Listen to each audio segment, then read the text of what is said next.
Hey, entrepreneurs, are you wasting money on fake clicks? Every year, businesses pour billions of dollars into digital advertising. But what if a chunk of that budget is being stolen by bots, malware, or fraudulent clicks? In today's episode of Profit with a Plan, I sit down with Rich Kahn, co founder and CEO of Anura, to expose the massive cost of ad fraud and why false positives and fraud detection could be sabotaging your marketing ROI. Today, you're going to learn how much ad fraud is really costing businesses, why false positives can be dangerous as actual fraud, and how to ensure that your decisions are based on real data, not deception. So if you're spending money on ads, you need to hear this conversation. Don't let fraudsters drain your budget. So tune in on today's Profit with a Plan and take control back of your marketing dollars.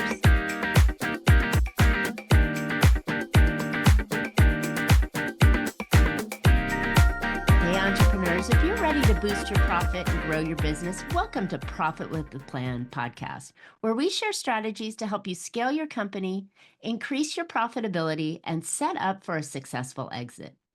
I'm your host, Marcia Riner, a business growth strategist and the profit booster behind Infinite Profit. I've helped countless entrepreneurs to build a highly profitable and sale-ready business. That's more money now and a bigger payout later. By the way, today's episode is sponsored by Infinite Profit, where we don't just talk profit, we deliver it. And if you're ready to take your business to the next level, visit infiniteprofitconsulting.com. But before we dive in, I've got something special for you. If you're feeling like you're doing everything right, but not seeing the results you want, it might be time for a fresh perspective, if I can get my mouth to work. That's why we're offering a free growth and marketing audit. In just one powerful session, we'll uncover opportunities that could drive real growth for your business. If you're ready to make that impact, go visit profitbooster.biz and let's get started. All right, let's jump into today's show. My guest today is Rich Kahn. Rich is the co-founder and CEO of Anura. He's a proud father of 4 and a serial entrepreneur since 1993. Rich is a dedicated professional with decades of experience in digital marketing. He started Anura, an ad fraud solution designed to improve the campaign performance by accurately exposing bots, malware, and human fraud. His track record of success includes operating businesses that have made the Inc. 5000 list for 5 years in a row, achieving an Ernst & Young Entrepreneur of the Year award for technology, and operating one of the fastest growing advertising and marketing companies in the U.S. So welcome, Rich. I'm so excited to have you on the show today. This is a great topic. Thanks for having me. Appreciate it. Awesome. Okay, so I usually ask people how they got into their space, how did you get into marketing, and some people go back, well, I sold lemonade when I was 4, but really that's not the topic I want to talk about. How in the world did you find out that businesses were getting cheated by bots and marketing fraudsters? Oh, let's see. Since I started my digital marketing career in 93, somewhere along, I've just been seeing issues of fraudulent activity, of theft of services, just hackers taking advantage of other people. It's kind of just something that I've seen over the years. And to get a little bit more specific, probably later on in a little later on in my career, 2003, my wife and I started an ad network. Kind of like the best way to describe it is Google, but small, right? Nowhere near that size, right? So much Really smaller. small compared to Google. And so we launched it in 2003. In 2004, I had a few customer complaints about some issues with traffic quality. Mm. Started digging into the analytics and found out that it was fraud. I was able to Mm. clearly see it was fraud. So I went out and said, you know what? I've seen fraud in the 90s. I knew it existed. By now, there's got to be some type of company out there solving fraud because I don't want to be the guy solving fraud. Hint, hint. And what ended up happening was I looked around, and for about, I'd say, a solid month and a half, I combed the internet and looked all over, talked to people that I knew, and there wasn't a fraud solution out there. In fact, hindsight, later on, 2008 was the first commercially available fraud solution that you can license out in the marketplace. So I was a few years ahead of it. So I figured as a developer, let me just write my own because a company's not going to go anywhere unless I solve this problem. So I went ahead and wrote some code and it worked great. But the problem is fraud evolves. So you had to keep evolving the software and growing the software. And about 10 years later, I looked up and realized, wow, there's really a market for this type of product. And clients were asking, if not begging, to use our service outside of our ad network. Because again, as we were small, they wanted to use it in Google. They wanted to use it in other areas that were out in the marketplace, Facebook. They want to test it, affiliate marketing. They wanted to use it outside of our network. And originally it was like, well, if you want it, you got to buy traffic through us. But we weren't big enough to support all their traffic needs. Got it. So they asked for it. And I remember one time shoehorning it in for a client just to see if it would work as a standalone product, to see if it would work. And it was amazing. It worked great. The client would loved it. And that was the thing. Okay, it's time to launch this as a standalone product. So, I mean, we were looking at it for years, but that's really kind of like the evolution of how it became today, where it's Anura was a standalone fraud solution that we launched in 2017. Wow.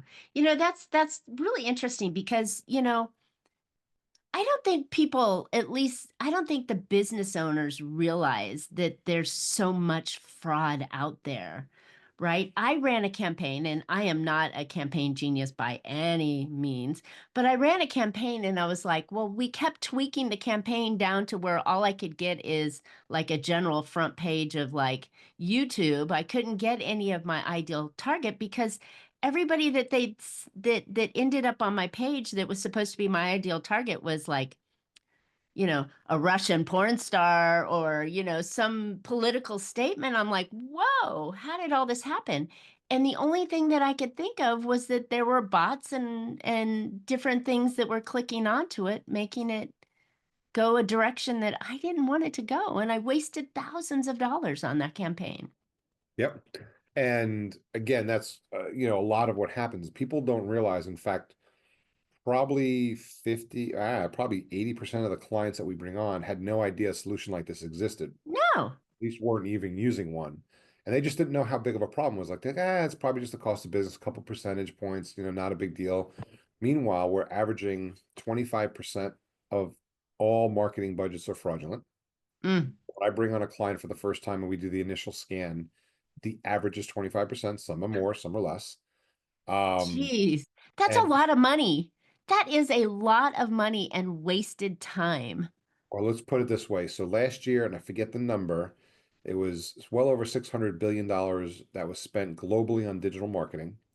And based on our estimates and what we see based on the marketplace and extrapolating that out, we're estimating that $140 billion was stolen by fraudsters just in digital marketing.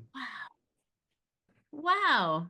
People can't That's sit there and say, it's not happening to me. It's no longer a question of if, it's a question of how much. Yeah.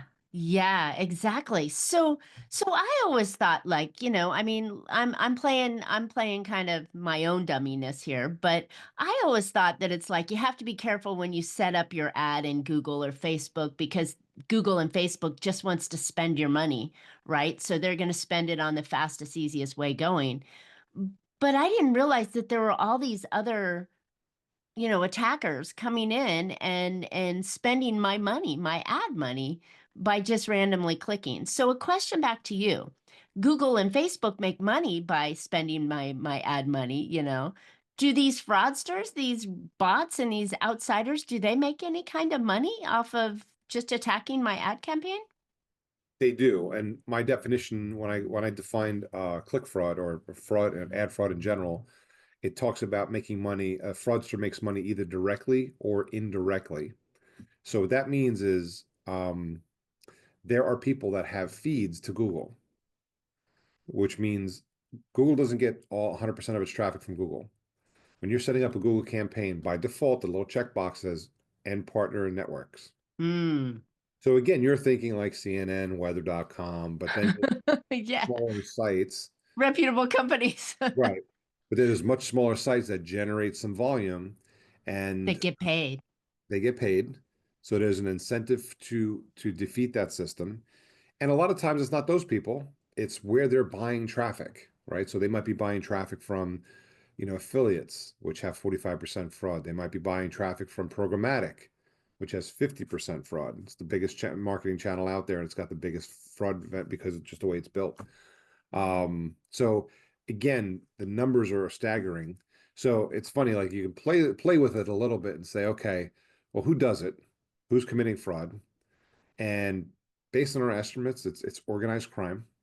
Mm. So if you're doing digital marketing and not doing anything to protect your budget from fraud, you're technically supporting organized crime. Oh my gosh. When you think of it that way, I mean, that's taking it out to the extreme, but that's Sure. logical. That's how it's Wow. going.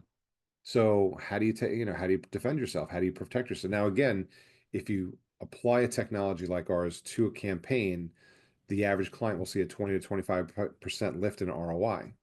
So there's a big value. Like if there's any time, like, and you said as a marketing manager, if you can improve the ROI by 20, 25% by flipping a switch, why wouldn't you? Oh my goodness. Exactly. And I could also imagine that.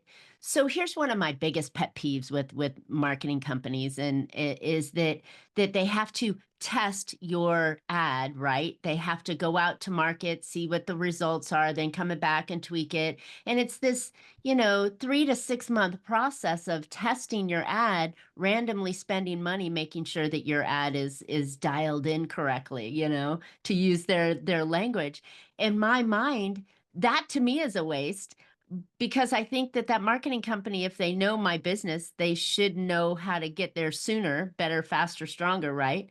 But then on top of that, losing 25%, that just slows the process. So Yeah. if you could have that process dialed in better, then you're getting better metrics and data to be able to tweak your ad properly, rather than not filtering through the fraudsters and the bots and organized crime who's taking your ad money. This is crazy. Well, think about it this way. So, like you said, that's another, fault of fraud is it skews the data. So Mm, now you have these smart marketing people who know what they're doing, making good decisions based on bad data. mm. So if you're making good decisions based on bad data, you get a bad result. And it could take longer to get to your ultimate result.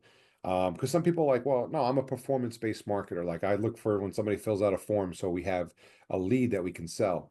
Well, they've beat those forms. What they do is they go online, they grab your information, right? Marissa, your information's online. That could be easily picked up, easily get your phone number, easily get your email address, business address, whatever information they need to fill out a form.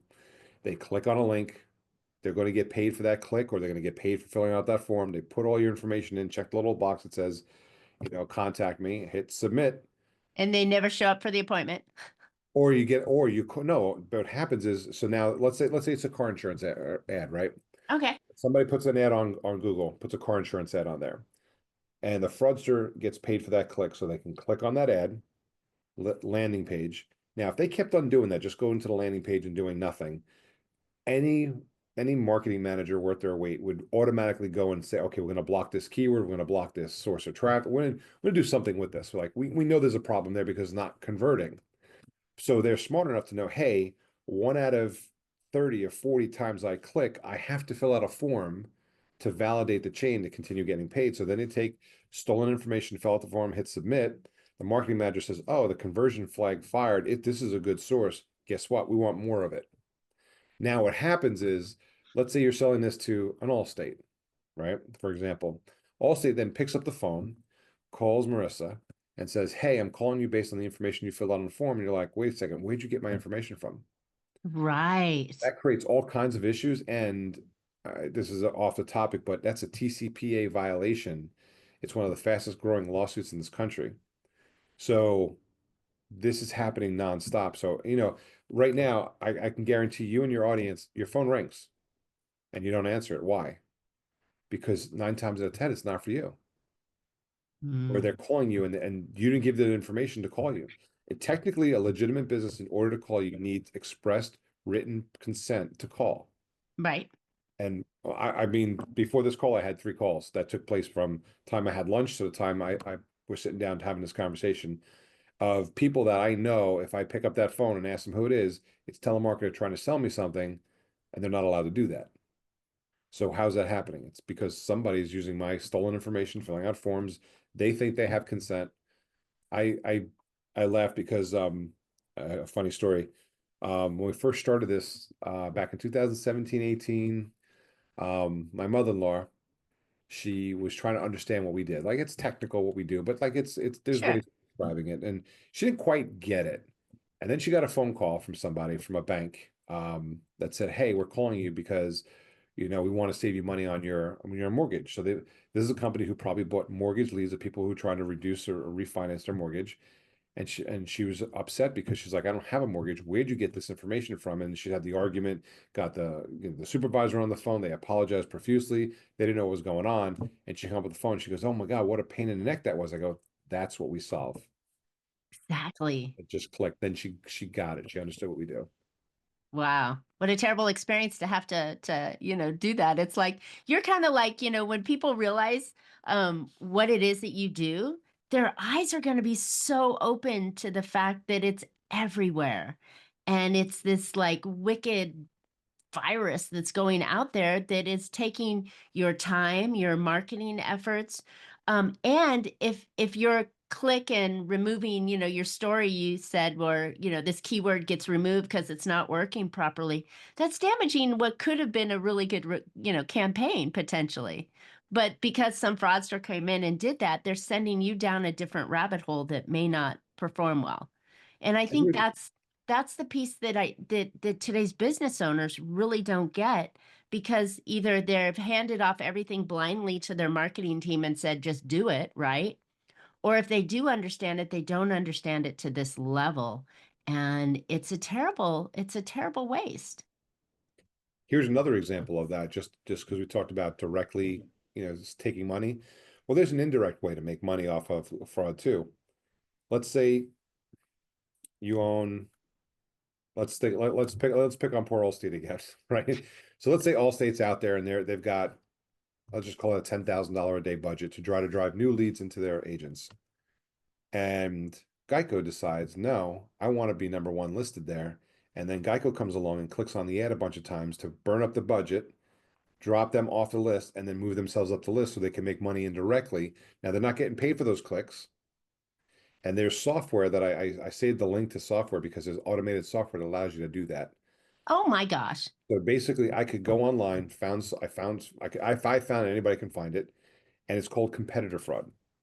So I basically put in your search terms that you show up under, put the URL that you come up under. So the software automatically, it's a bot. It searches the software inside of Google. It spoofs the IP address, so it looks like it's coming from different places. It clicks on, it finds a link, clicks on it, goes to the site, drops. You already paid for that click. And it just cycles it through until your ad stops showing up. And this is okay, they're clean. And now for the rest of the day, since the daily budget's been capped, your Geico would then show up number one. Oh Now, my God, I hate Geico does these. it, I hate these ads. This is but really, this is really frustrating. So now that you've made me completely aware and afraid to spend another marketing dollar, on ads because it's going to be almost a waste of time. Um, how do we protect ourselves from this? well, there are probably 80 to 100 different solutions in the marketplace that claim that they do fraud detection. And the reason for it, it's SaaS, right? SaaS business models are very sexy in the marketing space, right? Mm-hmm. Because, it's repeat income, it's clients that use, and software cost of software is generally less expensive, so it's got a high profit margin. So a lot of companies want to do this, and as a developer, and knowing what I know, I could literally take 3 to 4 weeks off and build a new company. It won't be good, but I can easily build another company if I have a good salesperson that can sell anything, right? They'll sell it to different people and I'll start making money. So everybody's familiar in the marketing space with the IAB, the Internet Advertising Bureau. About 12, 13 years ago, they came out with industry standards to say, Okay. if you're going to be a fraud detection solution, these are the industry standards that you must follow. Great. Now what? So now you can get certified that you're following those standards through a third-party audit, kind of like a SOC 2 audit. You want to get, third party comes in and audits your process and procedures and see if you're Sure. doing. So there are two companies that do it. One is called TAG, which is the Trustworthy and Accountability Group. And then another company is the MRC, which a lot of people are familiar with, which is the Media Rating Council. Both of these companies, what they do is they spend several months analyzing, going through your data, looking at your processes and procedures, what type of data you're collecting, how you do. Like they basically look up your skirt, so to speak, and look for everything that they can find and say either yes, you're following the standards, or no, you're not. And once if they say no, you're not, these are the things you're not following. Once you correct those things, then you get the seal of approval. And this happens, the third party audit happens at least once a year, and then you have to technically self audit the other 3 quarters of the year just to say, hey, the things have changed. We're still following standards. We haven't changed anything in our system. And So how many of those companies, those 80 companies out there that are saying they do fraud detection are even doing that? That seems like a very time-consuming, it's intrusive procedure to get a certification. yeah, it's very expensive. And there's only 7 companies that have completed the process and got accepted per year. So those are the ones we want to go through. Those are the ones you want to start with, right? Okay. Because now on into that umbrella. So if you look at the 7, they'll range, on what they do, what they specialize in. So the best way to do it is just ask for free trials. Hmm. Call the companies, get your demos, interview them all, see who you like, what pricing models they offer. Um, Focus more on the quality of the product than the price. There are some companies out there that are really cheap, but you get what you pay for. So you want to interview them, and then what you want to do is, regardless of which one you pick, run some free trials, play with their software, kick the tires, and make sure it works for you. So as a marketing agency, if I were to engage a company such as yours or one of the top 7, right? I would assume you're on that top 7 list. Yeah. Um, and then I would use that for all of my clients, or do I have to often pay a licensing fee for each client that I'm working through? Typically, the way it works with most of us is you get a license for the agency, Okay, got it. and then the agency just runs it and then does whatever they want with their clients. Uh, Nice. because you're the media buyer at the end of the day. So Right. we're going to protect you and any campaign you're running. So that's kind of how we do it. I don't know how every other company works, but that's just Sure. So then in reality for the audience who are business owners, they're going to engage a marketing agency and they ought to be asking, do you have this certification or do you use a certified fraud detection? Because that's going to, I don't know how many agencies are actually using a product like this. I mean, because is it a popular thing with the agencies or is this something that not very many people are using? it depends on the agency, right? So the question, you're right. You want to ask, what are you doing, or what do you use to detect and mitigate fraud? Because this is huge, right? And this is an eye opener for me and I'm sure quite a few of the audience to go, I didn't realize that I should be asking this question. And again, we're not teaching business owners to be marketers. You know, the marketers should know their business, but we're teaching business owners to be aware that there's potential fraud out there and your marketing team should be protecting you. Yeah. And like I said, it's something that it's been going on for decades. It's still a very little, because I guess I've spoken to agencies that say my clients aren't complaining and I get paid on spend, so I'm not going to do anything.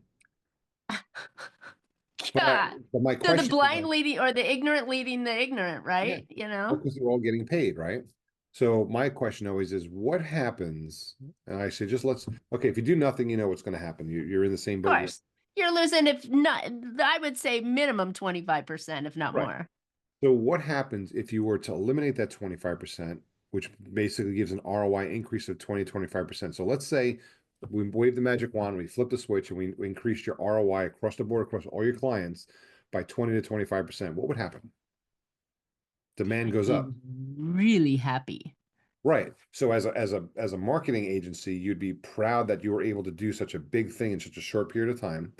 Your clients will see a lift in ROI. If they're making more money, they're going to spend more money with you. And at the end of the day, you grow even more than you would if you just kept a blind eye. Exactly. That's what just boggles my mind is that there's benefit for both parties here, both sides of the coin, if they were to look at having this detection. And you know, in the service world, right? There's there's a Starbucks on every corner, so there's a marketing agency in every 20 feet, right? Mhm. So you want to be able to designate yourself as, hey, this is why you should choose us, right? Because we're taking these extra steps. I think it's to me, it's a no-brainer. I've gotten pitched by multiple marketing agencies to market our services, and I always ask them, "Great, what do you use for fraud detection?" Eh. They've got nothing. Oh, we manage the campaign down to ROI and spend it. I'm like, all right, but there's fraud there, and that's always the eye-opening question. That's it's crazy. So yeah, so listeners, please ask your agency, are they using fraud detection on your marketing account? I mean, none of us want to throw money away, especially to random bots and competition clickers and organized crime Yeah, and everything that could come in. But what it does is if we're trying to be more profitable in our companies, right? And we're already spending, we already feel the adjustments that are happening to our marketing budgets, right? You're not getting as much as you used to get. So that means you have to spend more to get the same number of prospects that you were getting just a few years ago. Why not balance and fight that and see what you can do to get that marketing budget down yeah. I always tell or people, spend more, to have a better return? right. I always tell people, look at put some dollars behind it, right? Let's just say the client's spending $50,000 a month. I'm just throwing out a number. Somebody's spending $50,000 a month in digital marketing from all the channels that they're buying, and they're losing $12,500 a month to fraud. So It's crazy. imagine if you remove that 12,500, replace it with real people, what the ROI on that's going to be. It's a, Exponential, yeah, especially if your ads are dialed in to your ideal client and you're having those real conversations with the product and solution that they're looking for that you perfectly fit with. I mean, there's a bunch of stuff that have to line up with that. sure. But if that's all lined up and you could get a 25% boost in real opportunities, Yeah, yikes. Here would be the question. What is your what is your lifetime value of that potential client, right? It's often not one and done. yeah. How much money do you make from a client when they come on board? How much do you make for them year 2, year 3, year 4? Yeah. And the number just is mind blowing to me that people would not touch it, would go, I'll put a blind eye up, as you said, and And that's not why not we focus on typically it. focus on brands, right? Because if I talk to a brand and they're working with an agency and they're like, oh, this is something, because a brand doesn't want to spend a single penny on fraud. So a lot of times our way to get into an agency is we put the technology on the brand. They complain to the agency. Agency's like, oh, I didn't know this existed. Let me take a look, and that's how we blossom into that relationship. We had the same situation. We had an agency um, that was whatchamacallit, using one of our competitors. Um, Come to find out that none of the media buyers were using them because they found out that it just didn't work. So we came along. We said, one of our agreements is you have to use our code on the page, and we'll even give you access to data if you need to. And they're like, we don't need access to the data, just throw the stuff on.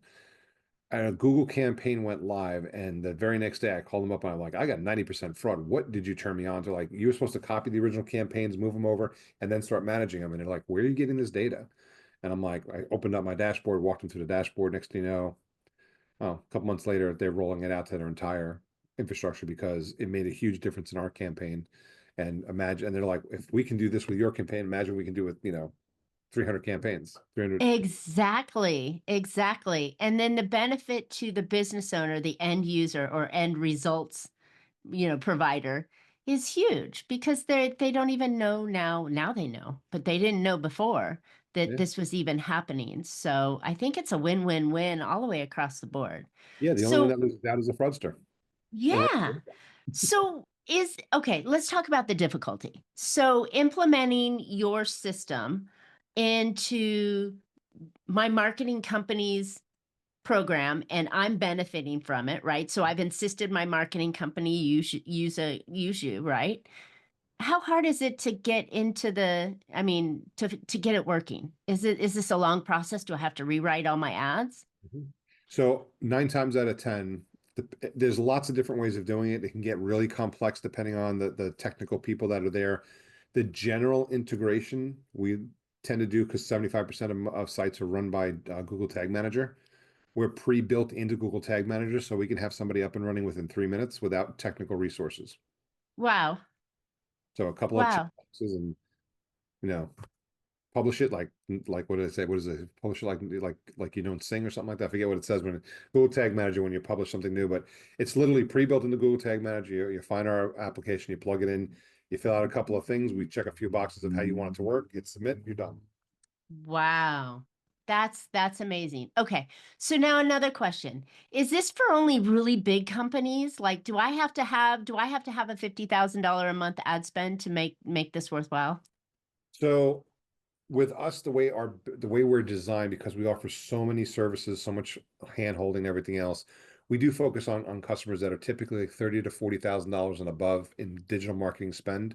Otherwise, a lot of times we go after the agency, who obviously in aggregate has that, and they can roll it down. So a lot of times we'll have customers that come to us, and if the cost isn't going to work out, like our price versus what they're spending in fraud is like a wash, it's not worth it, then we have some agencies that we can recommend them to that will do some tracking, and then they'll have a discounted rate of our service built into it, and they'll deal with the customer service on that side. Because usually it's the customer service, the hand holding, the integration. That's where we spend a lot of time and money. So it's hard to support somebody when it doesn't work out that way. So it's just the way we're built.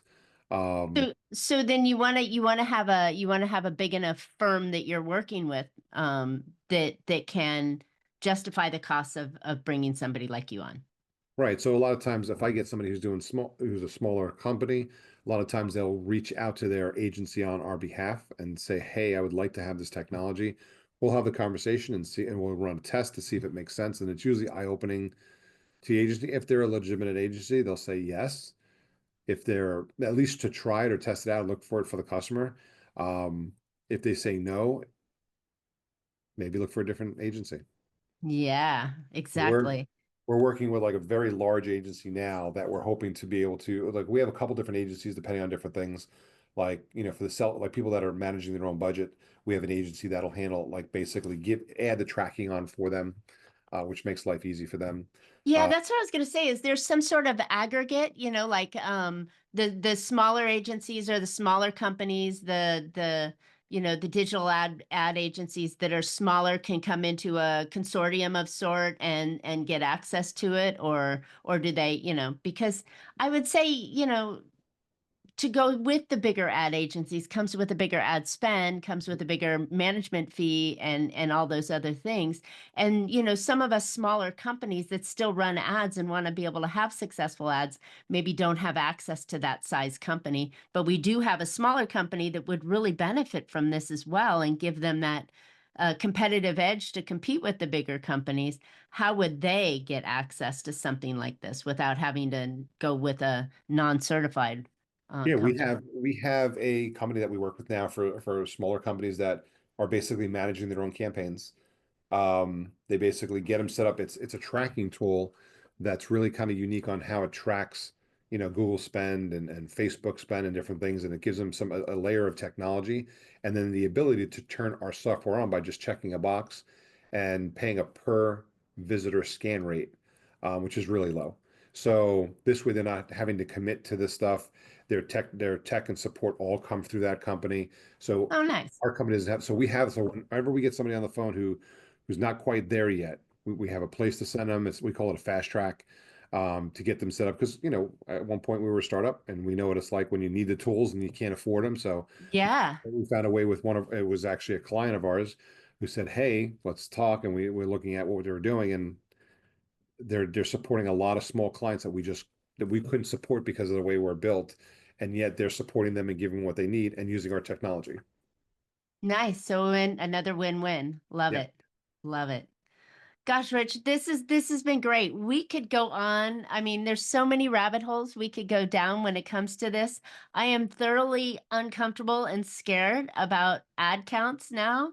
and the loss of money, the potential loss of the money that I'm spending, that my clients are spending, that, is going into ads. And so I think that this has been a truly valuable and eye-opening conversation. So where can listeners find out more about you and your company so they can get more information and make sure that they're doing the right stuff and Sure. not throwing money out the window to I- bots? I'm easy to find. I'm Rich Kahn, Kahn on LinkedIn. I do a lot of posting about tech information, and I do a lot of podcasts. So I post a lot of segments. We get a lot of nice little clips that we post on a weekly basis. But I would recommend the audience going to anura.io. We literally just published this week the internet's first comprehensive guide on ad fraud. It's Mm. free. It's I think 70 pages long. It's comprehensive.